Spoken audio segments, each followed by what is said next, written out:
to my channel. Should be going live right now. Yep, there it is. Right now. Okay. The VGRT Gaming Podcast, episode 759, recorded on July 30th, 2025. Hello, and welcome to the 759th edition of the TV Gaming Podcast and 592nd episode of Video Game Roundtable. I'm TJ Denzer. Scott, turn on your mic. Scott, turn on your mic. Scott's on, and I am Jonah Falcon. The VGRT Gaming Podcast focuses on game news from around the industry. Yeah, Scott's there, but since I can't see him, we can't. Who knows? Maybe he went to the bathroom. Anyways, not much stuff going on in terms of news. Hello? There you are. He is. Okay. Yay. Not much going on in terms of news because it's the summer. I know that Nintendo's having a thing tomorrow, but we won't be able to cover it until next week. I don't know if they're going to offer anything new. I can't imagine. Unless they... I think, well, there might be... It's not Nintendo stuff, but it's like third-party developers, so anybody indie or other developers may have something to show. I guess it's hard to tell. I know people are... they're hoping for like Silk Song or one of those other games. Whatever it is, it's not going to be Silk Song, and there's a reason for that. And we'll explain that reason later. But it's not going to be Silk Song. Uh-huh. Everybody, when it actually comes out, I don't know what people are going to complain about next. Probably Grand Theft Auto 6. Well, they go back to Half-Life 3, saying that doesn't exist. That's never coming out, so that'll always be there to complain about. Yeah. What have you been playing there, Scott? I've been getting back into Minecraft. I'm just building a... Wait, getting back into it? You were never out of it. Well, I don't know, I guess I took a break for a little bit, but... Oh, you were playing... Wait. You were playing an RPG before that, right? Final Fantasy V. I haven't finished it. Oh, okay. So... Are you building with more ducks, geese, and cows, or? It's a castle that's from Sea of Stars, and it's the Fleshmancer's base, and it's a really macabre place, and I just want to build it in the end, and I don't know, it's just fun. Okay. And how about you, TJ? What have you been playing? Well, EVO 2025 is this weekend. I'm going to be there covering again, but I'm also going to be competing again. So I've been brushing up on my games. I'm going to be playing in Guilty Gear Strive, Fatal Fury, City of the Wolves, and Grand Blue Fantasy versus Rising. So mostly just knocking some rust off of my game plans, figuring out what works and what doesn't with the current builds, and getting ready for a big weekend.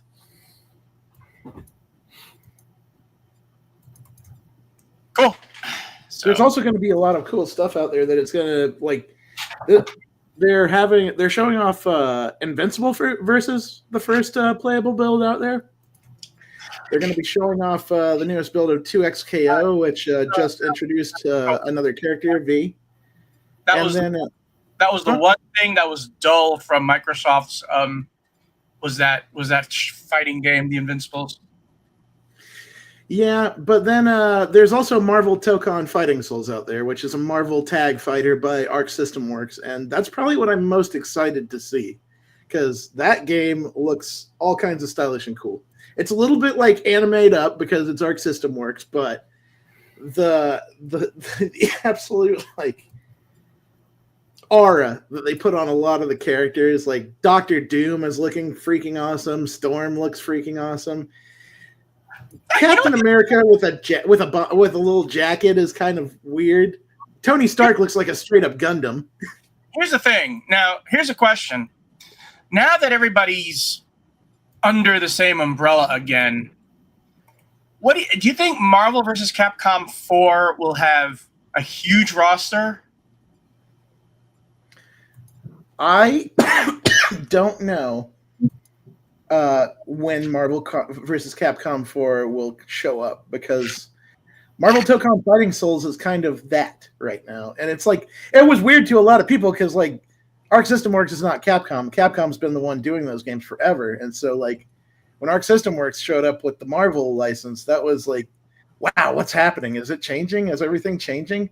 And I still hope that we get Capcom 4 one day, but, like, I don't think it's coming anytime soon. If it does come, I do think it's going to be a massive roster. They can't make the excuse, oh, well, people don't play for the characters, they play for the movesets. Mm-hmm. And that's wrong. People absolutely do play for the characters. Yeah. Because, like, that's kind of what hurt Marvel. Marvel vs. Capcom Infinite was hurt by a lot of things. But one of the biggest among them is that you didn't have Storm or Gambit or Wolverine or any of the cool X-Men that you had in all of the other games. Or Galactus. Yeah. Because I'll tell you, if I pop in Injustice 2 again, I care about the characters. As a matter of fact, my main is Black Canary. So, you have a main in Injustice 2? My main in Injustice 2 was Atrocitus, just because his moveset was ridiculous and silly and fun to use. I am not a baby! and his evil space cat. Dexstar. Yeah. Well, he's not evil. He's just angry because Atrocitus saved him from being abused and gave him a red ring. So, but, like, isn't the whole point of the red ring that it just, like, brings out the worst in you? You have to have the anger, but it amplifies it. Or not your Westbrook. It just makes you angrier. While there's only one Orange Lantern, and that's Larfleeze. And he's completely greedy. And the reason why there's only one of them is because he's not going to let anybody else be an Orange Lantern. There can only be one.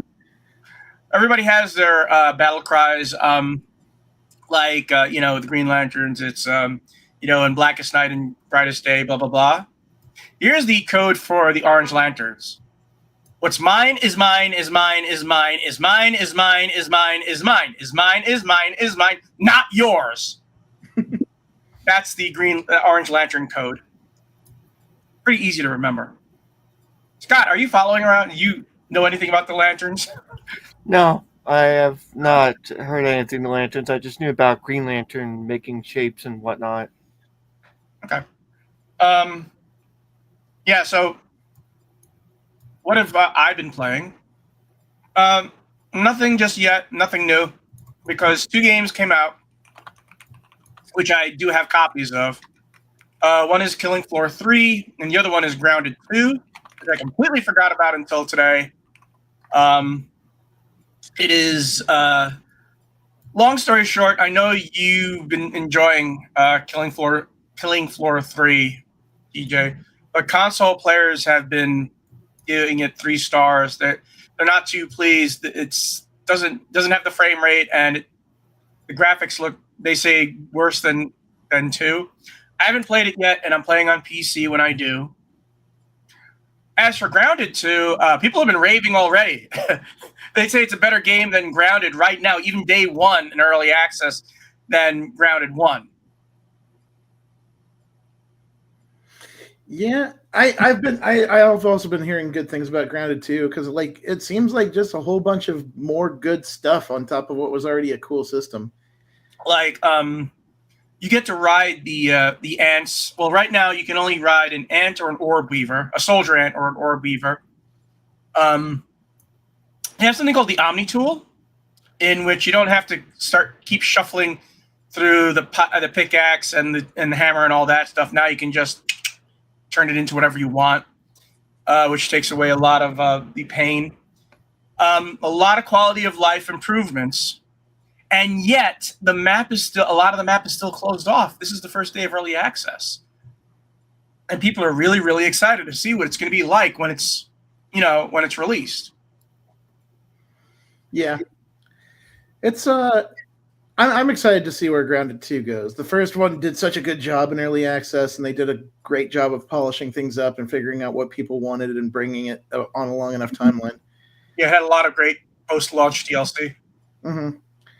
I don't understand what's going on with Killing Floor 3 because, like, I reviewed the game. I played it on PS5. I haven't had much of an issue with frame rate, and I don't think it looks worse than Killing Floor 2. I just think it looks maybe a little bit darker as far as, like, but part of that is that the flashlight actually makes a difference this time because it was just kind of useless in Killing Floor 2. But like as far as the game, huh? I haven't actually played it yet, so I really can't make a judgment. Yeah, but like I don't know. I was having a pretty good time with it. They have a weapon mod system in the game now, so you can take like any of the weapons that you get on the characters and mod them out to Kingdom Come. And I turned a shotgun into just a murder machine in the game, and I've been having a good time blowing monsters to chunks with it. There's a lot of fun weapons, and they really upped the gore in the game. Okay. Like I said, I have it downloaded and ready. I haven't played it yet. Getting back to Grounded 2, Grounded 2 is one of those games in which people who don't like that genre will play that game anyway. You know what I mean? It's like a lot of people don't like the survival genre, the open world survival genre. Mm-hmm. They like Grounded 2. And a large part of it is the theme. I mean, people still think it's even more charming this time around, especially since, you're riding your favorite ant. And, oh, by the way, your soldier ant can summon other ants. So what happens is you go against the spider, you have your soldier ant and this horde of ants behind him getting ready to fight with you. Yeah, it's rad. So I'm interested in looking at, they have butterflies and wasps now. And now the praying mantis is no longer just a boss. There's additional praying mantises out there. And they also made building a lot easier as well. Because I know people like to make their mansions in that game. Nice. Yeah, I'm excited to see how they expand. A lot of survival games is being able to build stuff, creative builds. Yeah, but that's when you get to use body parts from insects. Yeah. Just having insects as possible like steeds for combat is an awesome step for the sequel, because I know that players wanted pet ants and pet other bugs for a long time in the first game, and I think they eventually did it to where you could corral them in and have them keep them as unofficial pets. But like being able to actually ride them, it looks like it's going to be a fun time. Yeah. And you just know that one of the end steeds, the last steed you can get is probably going to be a butterfly or something that can fly, Yeah, that would be dope. Like being able to fly over the garden after you've spent hours like down in the grass. Not a garden. It's a park. Oh, yeah. Well, yeah, like being able to like fly up into the air and see the full scope of it all after you've been crawling around in the grass for like hours. Oh, and the other thing is that the mounts are really fast. So, and the ants can really jump. So what happens is that, remember when you were running around the garden, it was like, now you just zip right through. Yep. So anyways, we're going to move on to game news. Microsoft to feature Ally Hollow Knight Silk Song at Gamescom, and this comes from Eurogamer. Those keen to get their hands on Xbox's recently announced handheld consoles, the Rogue Ally and Ally X, may be able to pre-order the devices as of next month, which is going to be at Gamescom from August 20th to the 24th. The booth will include a playable demo of Hollow Knight Silk Song, as well as Roblox, Sea of Thieves, and Tony Hawk's Pro Skater 3-4. So yeah, that's a reason why you're not going to see Hollow Knight at the Nintendo thing, because Microsoft, it's going to be a Game Pass game, and they're going to have all the publicity. Yeah, I mean, like that is probably going to be one of the most anticipated and most sought demos that we see for a while. Like what an interesting thing to finally see Silksong and play as a Yeah, I Flash. think there's got to be. I think this is a good sign that it is coming out because I know, like the last few shows, I think Phil Spencer or Jeff Knightley, put out comments on No, Silksong isn't here, but no, now finally they're saying, oh, there's going to be a demo coming, so hopefully this time it'll yeah, they actually be showed there. at the Xbox thing. What's it called? We'll also be having a demo of Hollow Knight Silksong, which will be on Game Pass. They already announced it a couple of months ago, and people were like, "What?" And this is going to be a playable demo, and I'm willing to bet you this demo is going to be available for download on Switch, PlayStation, and Xbox, and PC as well. Yeah. Available on all platforms. Yeah. So the price is going to be what was expected: $600 for the Ally and $800 for the Ally X, which is basically what the Rogue costs now.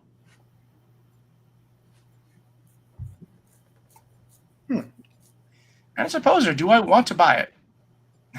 Oh yeah, the Rogue X is also going to be compatible with Steam, Epic, Good Old Games. Any games that you have in a store, you're going to be able to play from it. And go ahead. Yeah, that's. I don't know what to think of the ROG Ally X. I hope it's better than wasn't the original, like, didn't it have some pretty crappy battery life? I'm pretty sure that was like the biggest problem with it. I don't remember. I know that the issue that people had with the Rogue, the Rogue with the regular AMD chip was a little choppy, and to get the best experience, you needed the Ally X, which had the Threadripper in it. Yeah, hopefully it'll be better because, like, yeah, that was the biggest complaint I heard about the first one is really rough battery life. Well, in this case, they have the backing of Microsoft's advertisement, so it's going to be interesting to see. Obviously, part of this is their mission with Game Pass to keep moving it forward, because even if the physical consoles aren't selling, that's because people are playing Xbox on other devices. And it's sort of like, Microsoft saying, well, you can play it on your TV. You can play it on your cell phone. Play it on your browser. And Game Pass is a really good deal, especially Ultimate. Because, people streaming. That's what we're heading towards. Yeah, and Xbox also still has another, like, first party handheld on the way at some point. So they're obviously investing deeper into, like, just more devices that you can do Game Pass on. That seems to be the goal. I think the handheld they're working on is going to be more of a console than it is just going to be a streaming device. You think it's going to be try to match the Switch or be another something like that? It's going to be a portable Xbox that streams. That's just an Xbox, and you can do stuff. You'll have a hard drive for that. So yeah, I think Microsoft's going to go Switch 2 with their interquel, and they do have another console coming out. That's going to be a full console, which they're promising. They seem to be hinting around that, hey, do you want to play Grand Theft Auto in 60 frames per second? Because we know that the PS6 and the next Xbox aren't going to be able to do that, but our Pro version will. We'll see. It's just speculation. But the thing is that Microsoft is a little ahead of the curve because Sony's now releasing some games on the Switch, apparently, which is odd because that's a Japanese competitor. So it looks like multi-platform is coming. And it isn't that strange because, remember, you could play Donkey Kong on the ColecoVision and the Atari 2600 and the Intellivision.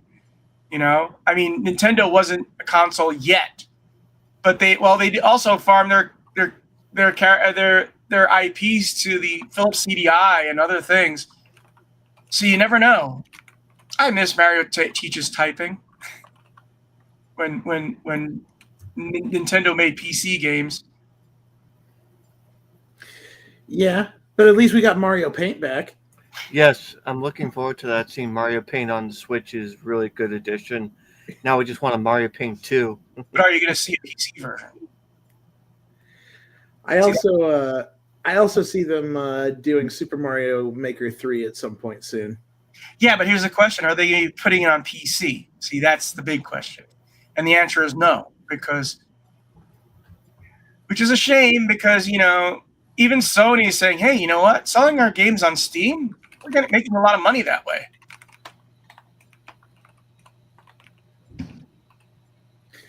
Yeah. And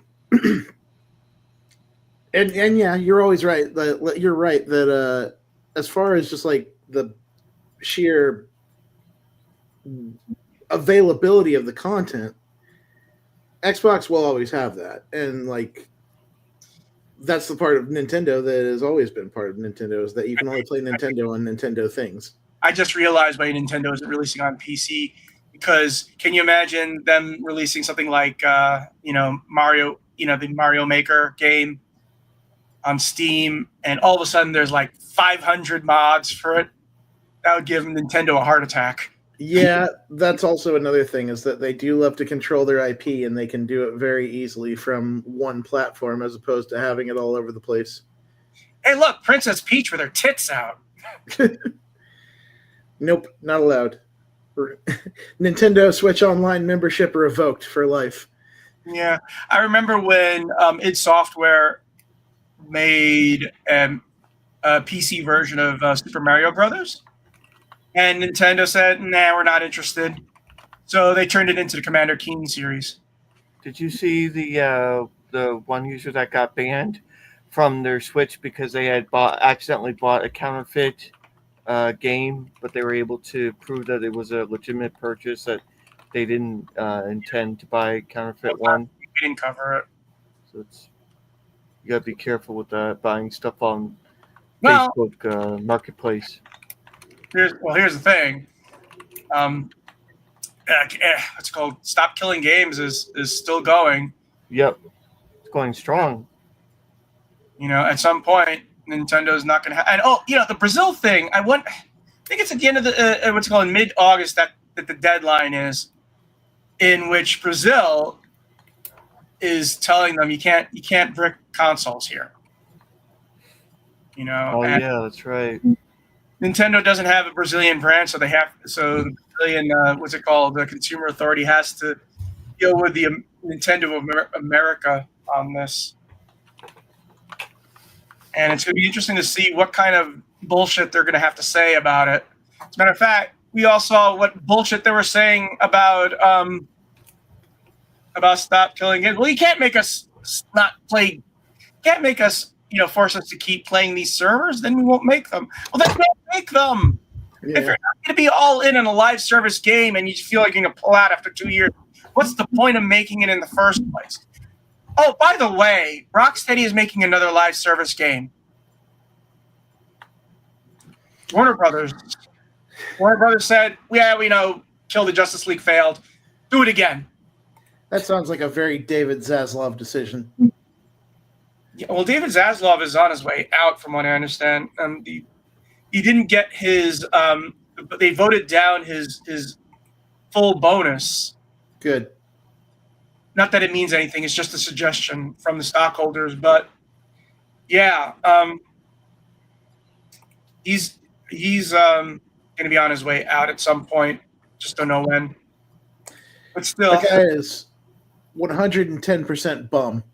And the entertainment industry can't get rid of that guy soon enough. Oh God, he makes John Riccitelli look good. He makes Activision Blizzard's former CEO look good. David Zaslav makes Bobby Kotick look like what's up? You named him. I was going to say, David Zaslav makes Bobby Kotick look like Satoru Iwata. That's how much I think fucking David Zaslav sucks. And the thing is that, That's the problem Nintendo had for a long time until what's-his-face came back, is that the businessmen were running Nintendo and not the artistic types. And right now, Warner Bros. Is being run by a hedge fund manager, not even a businessman. None of these people value the IP and products that they have a hold of that are like a lot of people's childhoods and lives and happy hobbies. And it's sad to see the state of things. None of them can read the room. Like, what kind of stupid existence are we in where Monolith Productions isn't making more things with that system? Like Wonder Woman. That's it. Like, even if it wasn't Wonder Woman, just like the fact that Monolith Productions hasn't got to put out anything in years. Like, what? We're at Wonder Woman the entire time. But here's the thing, it's kind of difficult. I mean, look at Vampire the Masquerade Bloodlines 2. And people are playing previews of that, and they're saying it's more like a Dishonored game than anything else, which isn't a bad thing, I think. Yeah. But the hands-on previews are out there now. Yeah.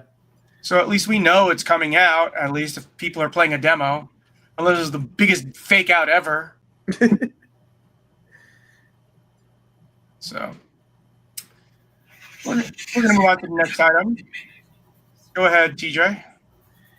Battlefield 6 probably isn't going to cost $80 from PC Gamer. Nintendo dropped an $80 price tag on Mario Kart World for the Switch 2. Microsoft quickly followed with an $80 price on The Outer Worlds 2, although that was quickly walked back in the face of gamer outrage to the less loathed $70 price point. Take-Two studio Gearbox also made a point of listing Borderlands 4 at $70 and not $80. You can now add Electronic Arts to the list of game companies that have seemingly recognized that they've pushed as far as they dare, at least for now. We're not looking to make any changes on pricing at this stage, EA CEO Andrew Wilson said during a recent investors call when asked about a possible shift from $70 to $80 price point, particularly for Battlefield 6. I wonder how true this ends up being in the end. Battlefield 6 is going to be like a live service game. He actually straight up said that during that same call. He said Battlefield is meant to be more of a service than like a game. Well, Call of Duty is a service now, so it's not new. Yeah. So like I guess to a certain extent they can afford to do $70 pricing if they're going to nickel and dime players on season passes and live service elements. However, like Battlefield 6 needs a win because the Battlefield series has been floundering, and there are actually competitors out there now. Delta Force is no slouch.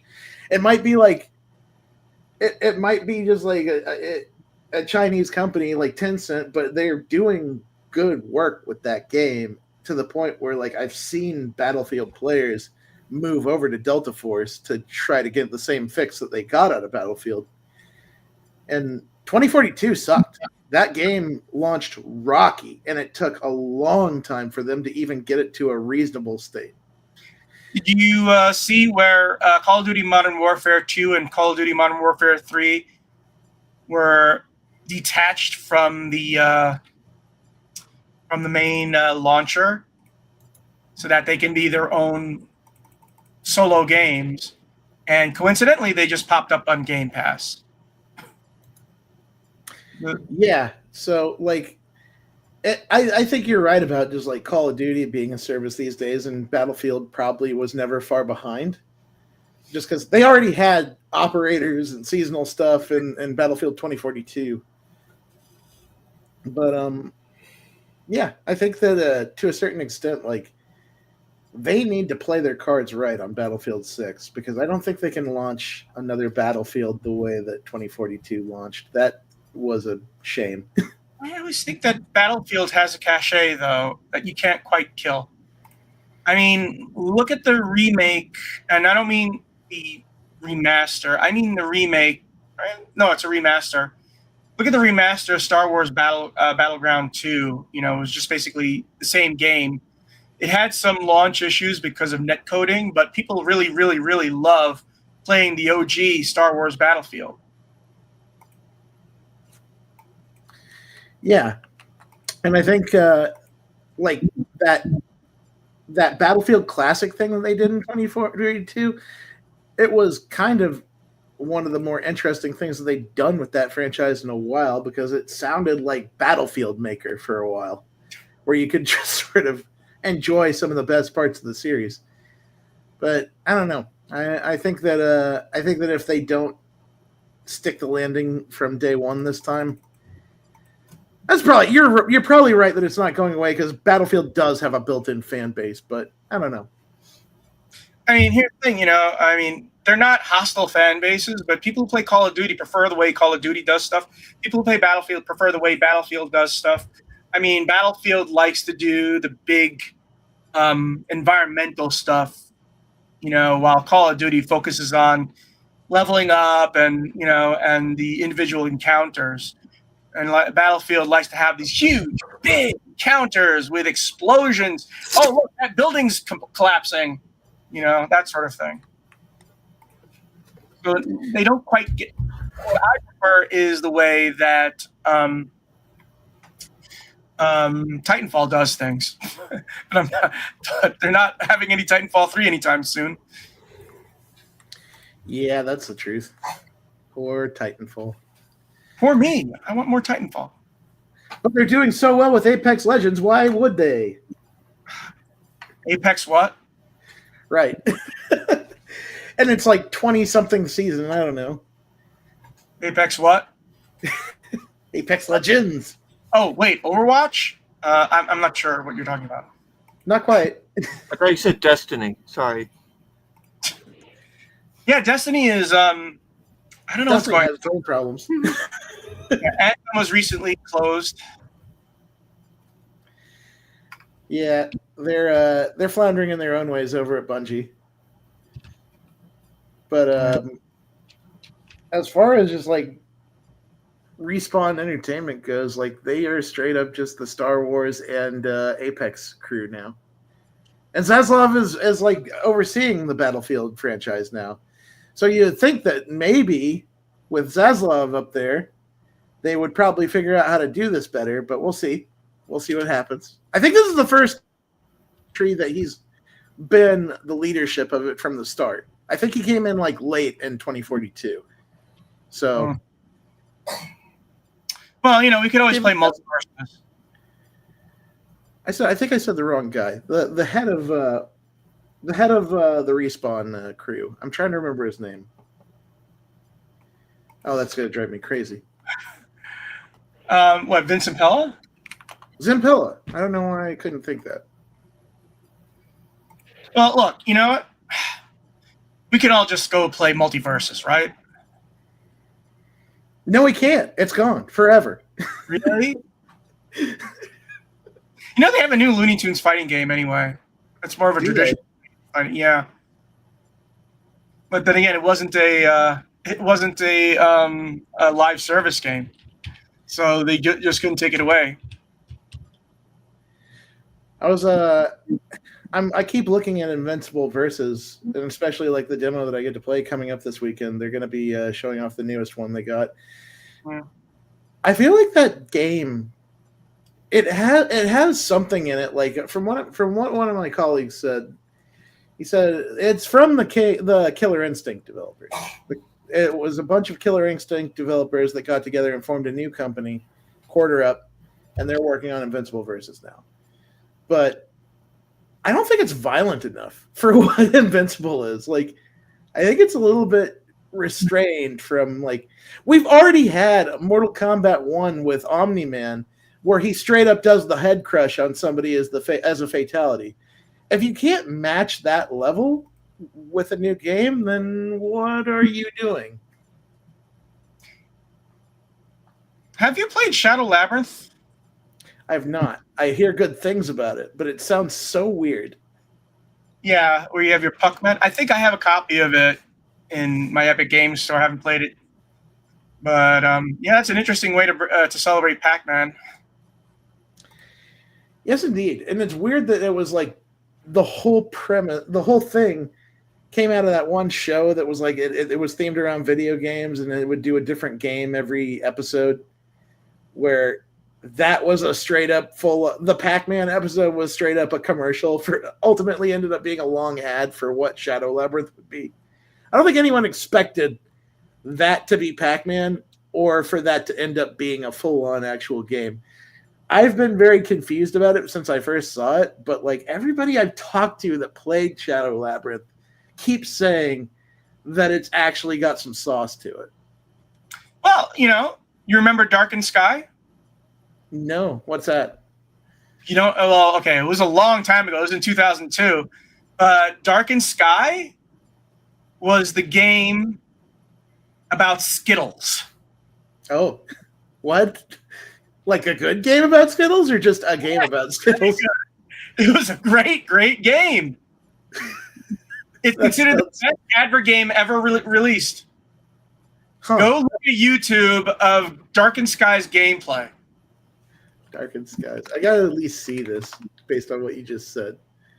It's Darkened and Sky spelled Skye. It was on PC and Nintendo GameCube. And even more incredible, it was published by Simon & Schuster Interactive. Huh. But here's the thing. You'll notice there's a visual similarity, right? Shadow Labyrinth looks a lot like Darkened Sky. It has the same color palette. The only difference is that the Skittles in Darkened Sky glow, but they still have the S on it. Huh. I need to... What happens is she finds an ancient magic artifact, a flattened spheroid, which is orange with an S in the middle. She takes it to the local wise woman who tells her, why, it's a Skittles. It's all spelled weird because her name is all funky. Skye, yes. I just told you that. I'm sorry. This looks weird. It This is is a good game? People like this? It was a legitimately great game. Wow. Wow. It kind of looks... Actually reminds me a bit of Ultima 9. Yes, I could see that. But no, see, people really enjoyed this game. It was a really good game. And the Skittles part of it was so muted. It wasn't like, Sneak King. You remember Sneak King? Does anybody remember Sneak King? Of course I remember Sneak King. The Burger King games? Yeah, it wasn't like that.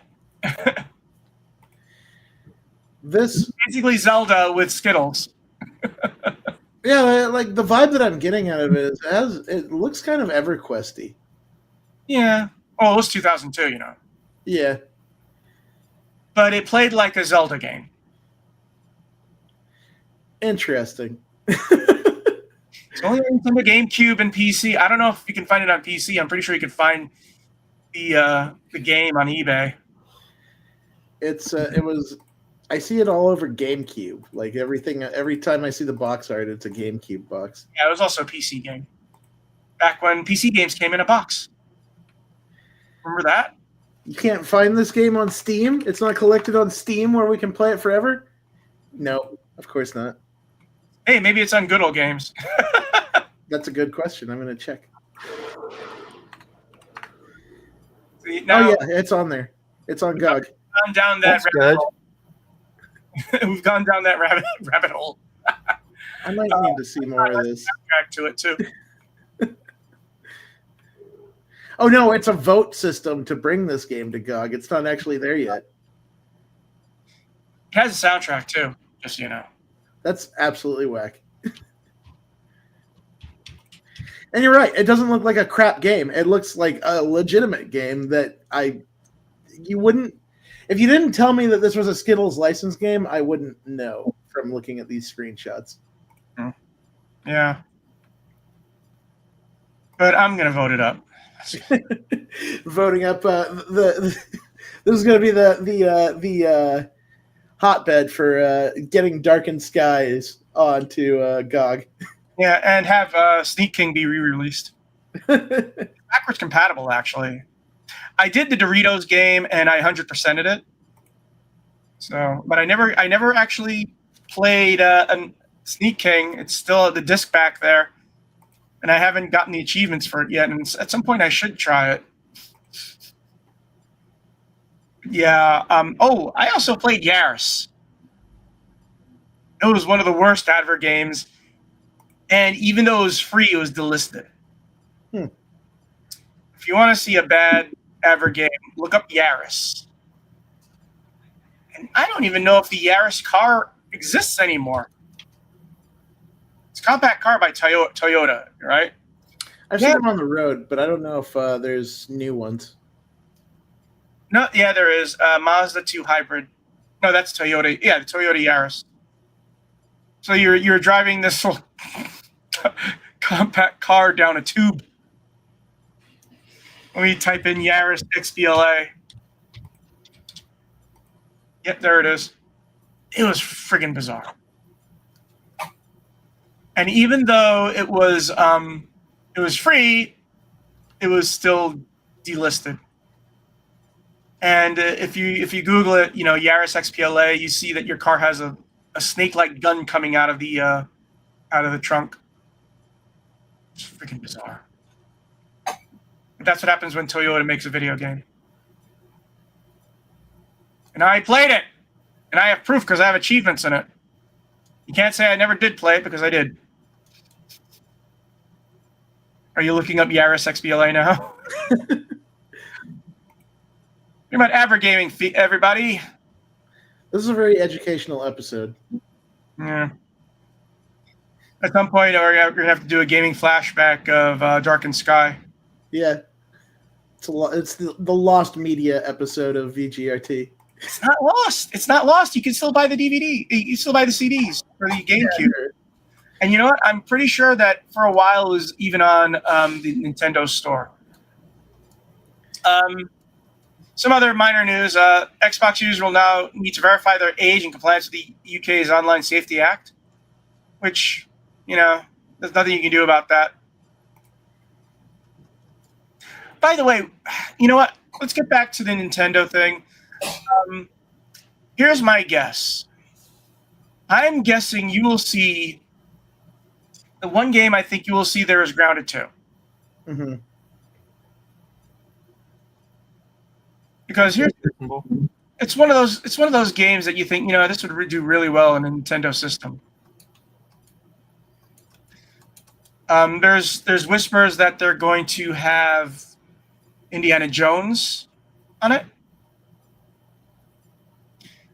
And the other major game that came out, and I'm trying to remember the shoot. You know the one I'm talking about.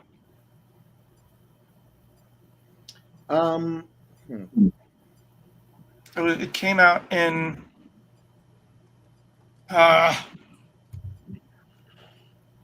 it was a sequel. It was number 2, and now I forgot it. Anyways, so Scott, did you want to talk about U-turns? U-turns? Yeah, in Mario Kart. Yeah, the open world stuff where you can travel around to the different races by just the open world experience where you're just viewing the area, the world as you're going to different places, and that seems interesting to me. All right, they're going to probably show off Hades 2, which is going to be a console exclusive on the Switch 2. Yep. I have a feeling that maybe we see a new trailer for the Duskbloods as well. You also may see a port of Assassin's Creed Shadows on Switch 2. Yes. I know that probably Scott will be more interested if they show a demo from Professor Layton in the News World of Steam. Oh yeah, the Steam one. I really want to see that one. I see Hades 2 is on Steam, so it doesn't look like it's console exclusive. It's a console exclusive, a timed console exclusive on Switch and Switch 2. All that means is that it's not going to be coming to PlayStation or Xbox for a short time. It actually does, like, console exclusive means exclusive to the Nintendo Switch, but like I can it's play still going to be on PC. I can play Hades 2 right now. It's on early access. Yeah. Um, So if it was platform exclusive, that would mean just the Nintendo Switch. And not Okay. PC. yeah. I saw the trailer for it back in 2023, Professor Layton. Yeah, that was a while ago, but I haven't heard too much since then. But I really love the Professor Layton series. I don't know. I've had fun. I played all, I think it was 6 games, and GameCube, just really enjoyed it. DS, or on a handheld. Hmm. I played the first one in a handheld, then I didn't play any. I think I played the second one too. And the thing that disappointed me was, these puzzles are just rehashes from the first game. There's hundreds of puzzles, so some of them might seem like rehashes, but there's hundreds of them on there, and there's a lot of optional ones that get a lot harder. If you say so. I saw both games, so I don't know if There's like 6. There are a couple on the DS. next, but I mean, and then the rest went to 3DS. games.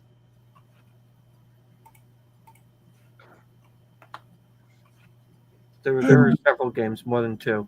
Oh shoot! This was last week, and we didn't have an episode last week, and now I really want to hear TJ's opinion on this. TJ, have you seen all the review bombing and all the people who are upset about Monster Hunter Wilds? Yeah, I saw that. I'm shocked at how negative it got. Yeah. I'm a little surprised by that too. Like, people are way mad about this game for.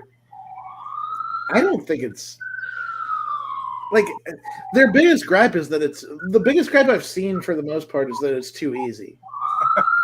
Good.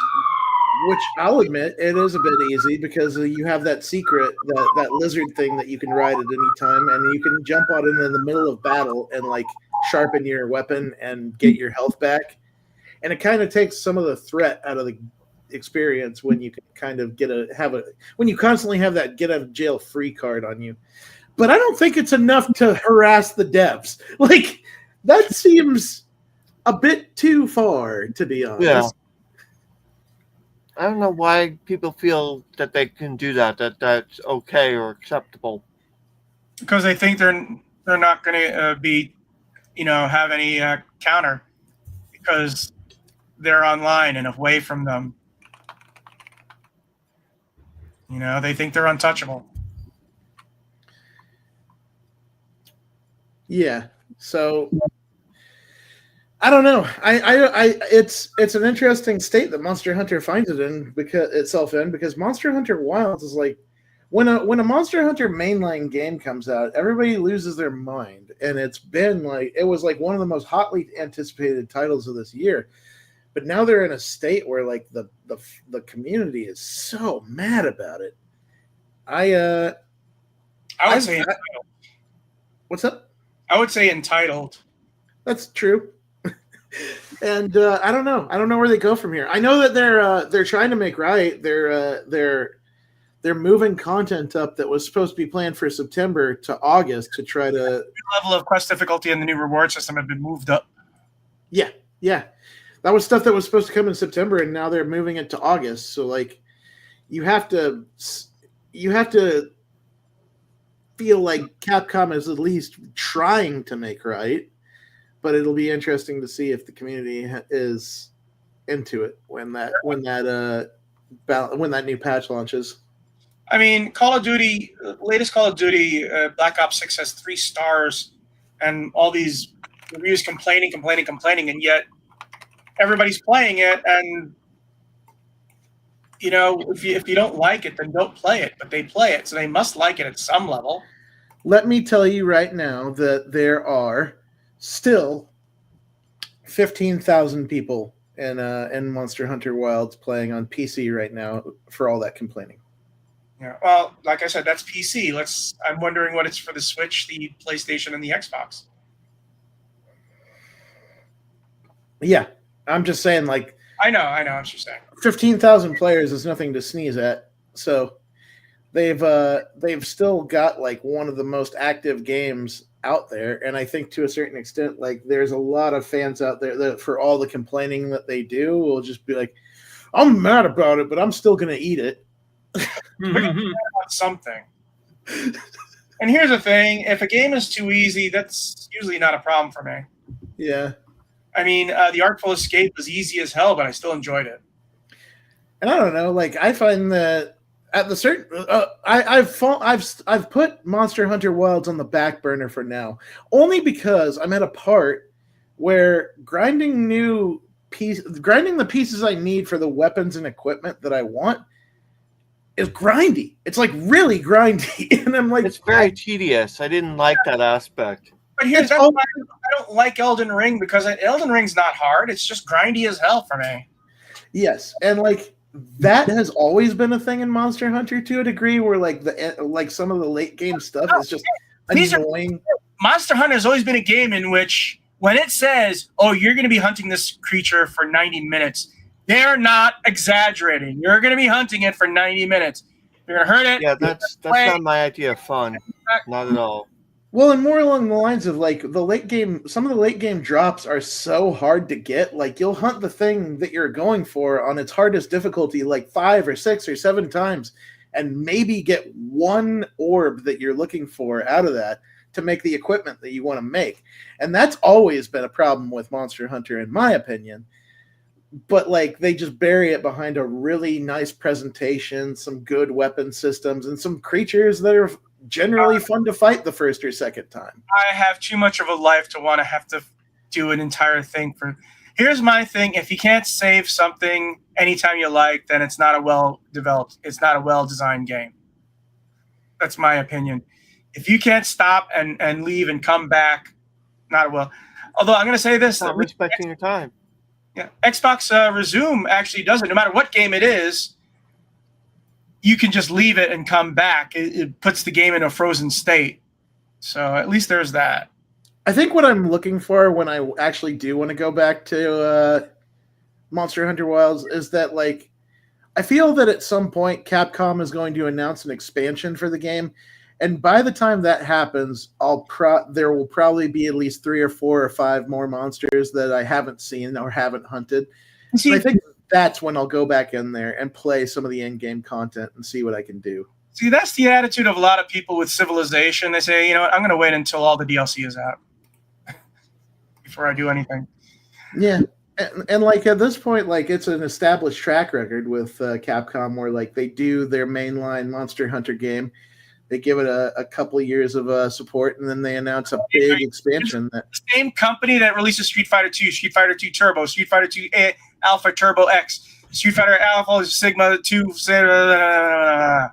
Yeah, billions of versions of the same freaking game. Yeah. At least in Monster Hunter's case, it's usually just one big expansion on top of the main line that they've been doing. With me, if I'm going to wait on a game, it's because I want it to be fully patched, fully ready. I don't want to be the person who's beta testing it for them while it's released. You know? Yeah. I will probably play a little bit of Grounded 2, but like after 2 hours, I'm going to say, okay, that's good enough. I'm going to wait for you to be released now. I hope their idea of harder difficulty for Monster Hunter Wilds doesn't just give the monster more attack power and more health, because what we talked about was the fact that you have now a mechanic which allows you to fly into the air and heal up and all that stuff, right? Right. So it has to be more than just making the monster a damage sponge. If they were, like, in my opinion, I thought it would be cool if, like, once you start the battle with the monster, you lose access to the secret. Like, you can't jump on its back and ride away and heal and sharpen. You have to. You can't call it until the fight again. Or like, just why not this? Why not make the difficulty have the monsters be smarter? and the monster will see what you're trying to do and disrupt what you're trying to do. I mean, Yeah. you don't have to do it like if you're fighting, all of a sudden you lose a power. That's not good design. That's just, gimping someone just for the sake of it. No, Yeah. I prefer smarter, not harder. Yeah, well, smarter and not tedious, because monsters are already damaged bunches in the Monster Hunter series, so giving them more health just prolongs an already tedious process. No, I just mean forced to use your brain instead of making it harder. Right. You don't. If there's two ways you can make it harder. Either you boost up its hit points and make it hit harder, or you make it smarter and disrupt your strategy. And you have to come up with a new one. It's like if you had Elden Ring and all of a sudden the creatures notice that you like to dodge. Well, guess what? We're going to do an attack you can't dodge from, or we're going to maneuver so that you can't dodge in that direction. Stuff like that. When people talk about AI, I don't mean data tunneling, which is what people called AI now, and it's not. But I mean react to what the player is doing and change what you're doing to reflect it. That's what the new Nemesis system was going to be like, is that it remembers everything that you like to do and then comes up with a Nemesis that is immune to what you like to do. But Monolith is gone now, so. By the way, it's very interesting. In Middle-earth Shadow of War and Mordor, the Nemesis would just be random work, right? You can't do that with a superhero. If you have a Nemesis, it has to be just more than some random shit put on there. It has to be someone who. So I was really interested to see how they're going to make it so that your Nemesis customized to your gameplay. It would be nice if also the costume and the name of the Nemesis changed based on what you did. Yeah. It would be nice if the Monolith system or the Nemesis system wasn't tied down to one studio. It's no longer copyrighted, so it's not. That's good. But the problem is no one's done anything about it. Somebody should, as you said. I think we've arrived at that point, full circle. Somebody should. Not Rocksteady. They're going to make another live service game. There's another Monolith. They're the people that make Xenoblade Chronicles. They should do it, because then you'll still have Monolith doing Nemesis. I'll just form a new company and and just call it something different. Like Respawn was Infinity Ward. The people who ran Infinity Ward left. They made Respawn. So just people who ran Monolith, just form a new development company. And watch Microsoft eat it up. So, anyways, look for our show notes at gamingpodcast.net, along with industry news and our gaming history articles. We enjoy our feedback. Leave us comments on our blog at gamingpodcast.net. Also, hit us up at facebook.com/gamingpodcast. Subscribe to us on iTunes. Leave us some iTunes comments. You can find me on Blue Sky at Jonah Falcon. You can find me at Johnny Chugs. You can find me at Shard the Sage. And you may see us next week. It depends on what happens. But anyway, see you next week. Happy gaming, everyone. Have fun. Be cool. Play games, y'all.